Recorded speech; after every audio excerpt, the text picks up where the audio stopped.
What's going on, everybody? It's Brandon from the Plan B Racing YouTube channel. Definitely a new face for just about everybody watching this video. I haven't posted to YouTube in over 5 years probably, and anything that I previously posted was either motorcycle racing stuff or my diesel truck or my friend's trucks from the diesel performance industry that I used to work in. But the channel definitely has a new view now. As you can see here in the background, it's definitely going to be geared more towards the drag racing industry and the day-to-day life stuff, the how-to videos, my dad's car as well, all from me, who's a an average kid that doesn't have unlimited amounts of money, and showing that it can be done on a budget. So be sweet if you guys followed along. I'll pull this thing out of its little cubby here, and we'll go over the car and the build that took about a year, all last year, and this last summer was the first summer out with it. So kind of recap that journey. I wish I would have videoed the details all the way through that, but I could always go back into detail about some of that stuff later on if you guys would like. But I can give you the details of the build, where the car came from, what the car is. The motor actually that I was building, I built that motor myself, was originally for a Chevy S10, which I'll show you. The car came along later, so I'll pull the car out of its cubby. I would put it outside and get better light for you guys, but it's dumping snow here in the Pacific Northwest, so I'll just pull it out here a little bit into the garage and show you a little bit of the car. All right, I got the car pushed out from its hole back there. And no, it's not leaking. It's just a bunch of water that I've been pushing out of the garage from the vehicles being in here. But the car is a 1971 Chevy Nova that I picked up out of Salt Lake City, Utah, January of this year, January of 21. And from what I have traced back so far, people that I've talked to actually found a previous owner on a forum. The car came from Arkansas, is where it originated from, as far back as I can go so far, and then ended up in Scottsdale, Arizona, where it was raced for quite a bit of time from what I can tell, and then it moved up to Salt Lake City, Utah, where it hung out in a storage unit for quite a bit of time because the track there actually closed down a few years ago and that owner never got to race it. So I picked it up in January of this year, of 21, for less than 10 grand, and brought it home and started working on it. So I'll kind of go over the details of the car, starting with the chassis, going to the motor, the transmission, some of the accessories, and so on. So like I said, I picked this thing up as a roller, no motor, no trans, no previous NHRA cert on the cage as far as I could tell. But dropping back down here, in the rear, it's a Chris Alston's chassis work back half car, and a ladder bar setup from him as well. And the cage was done by S&W Race Cars. Don't know when that cage was done, but there was a couple of things that I had to do, a couple of bars I had to add on the bottom side of the floorboard because it's not a stock floor. Had to add just a couple of bars, which wasn't a huge deal. It's certified, no problem, at 850 through NHRA.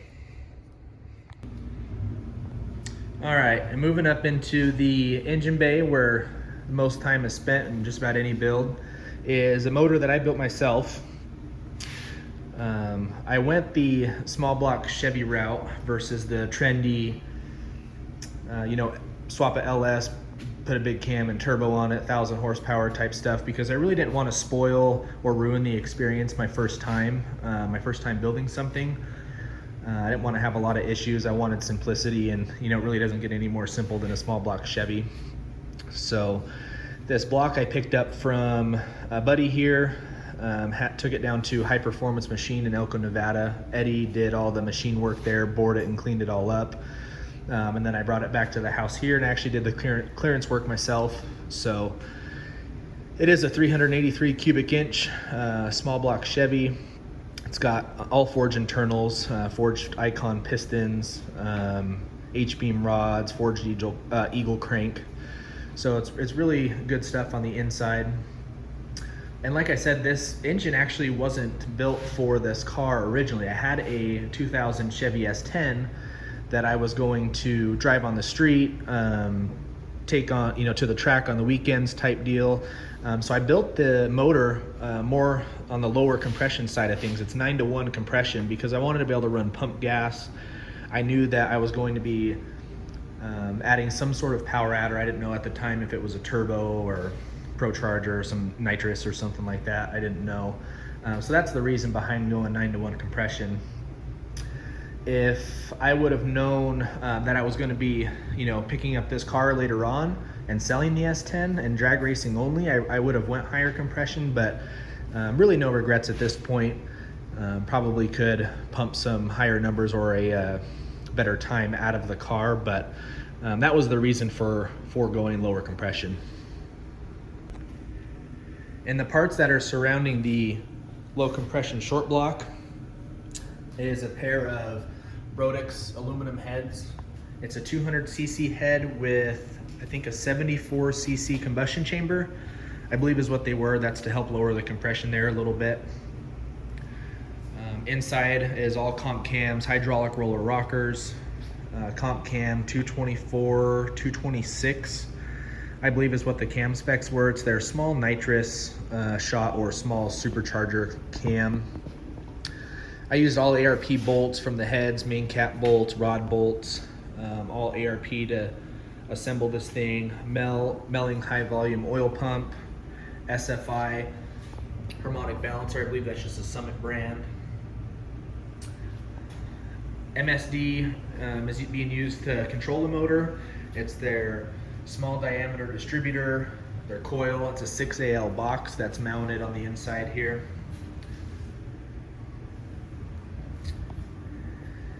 And that's actually how the motor sat in its first iteration. There wasn't a big, or I guess a smaller supercharger sitting on top of it. I ran it naturally aspirated for the first few months until I could save up some more cash to buy the supercharger, but it ran just naturally aspirated. I believe it was running in the low 12s. 12.3 I believe is really what I was dialing at the time. And I ran that for a few months actually.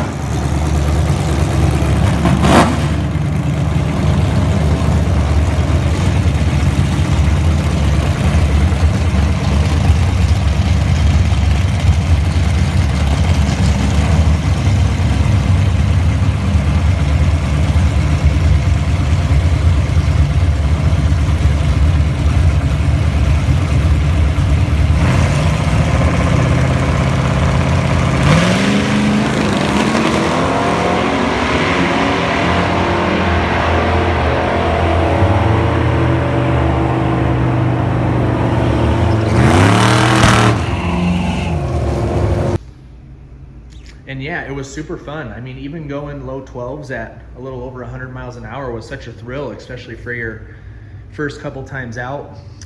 It was awesome. We had a bunch of issues along the way, of course, with carburetor issues and transmission issues for the first little bit. But you can't, I can't even go over all those. It'll be a 9-hour video, but it was a super good time. We went some rounds and some races.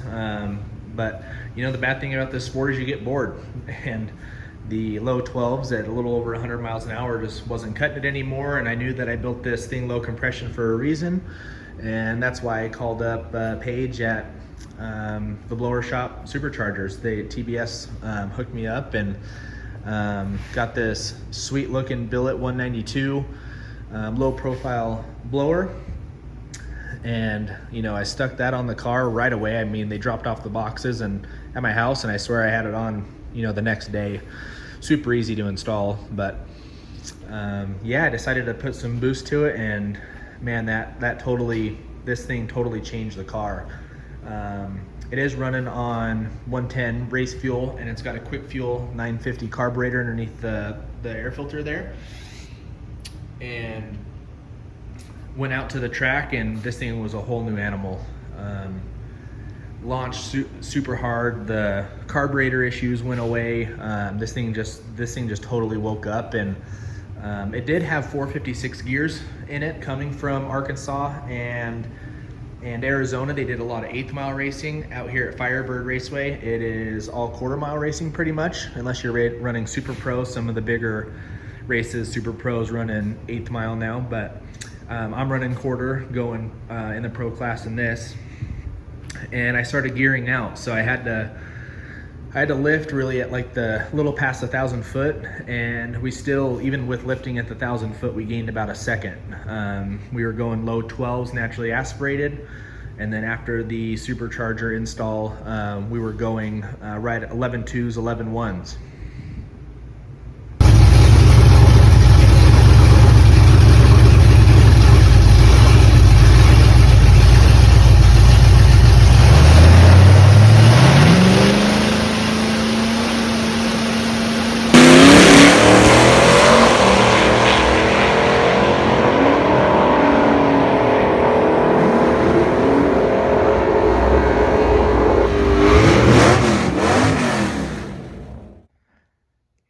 And man, I was just thrilled.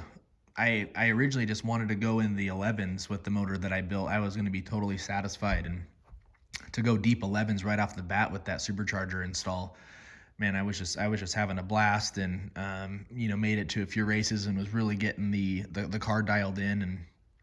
And we all know what comes with adding horsepower is issues, and you find your next weak link. And at a pretty big race early summer, I found that weak link, and right at the launch, second round of pro, the stock case of the third member and the Ford 9-inch completely snapped. And luckily I only made it about 2 inches off the line, but I didn't oil down the whole track, or even something worse. But snapped the third member, and I knew I needed to re-gear it anyway, because I was gearing out at the little past 1,000 foot anyway. So that was a good excuse for me to do that, I guess.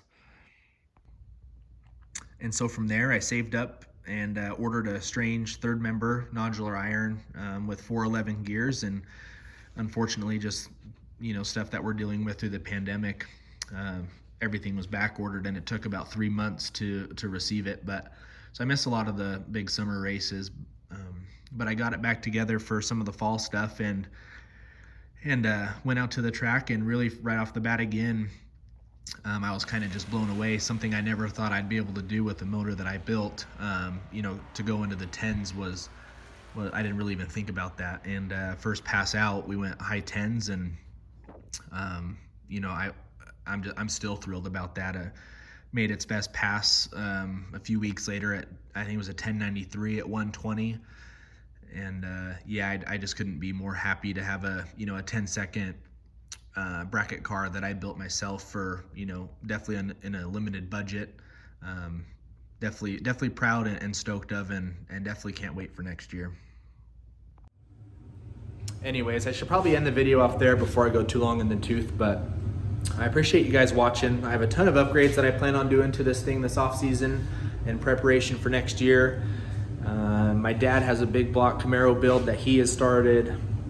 I have a trailer on order, which is super exciting, so I could take you guys along and picking that thing up. So a ton of stuff that's happening in this off season in preparation for next year. So if you guys want to see more, let me know.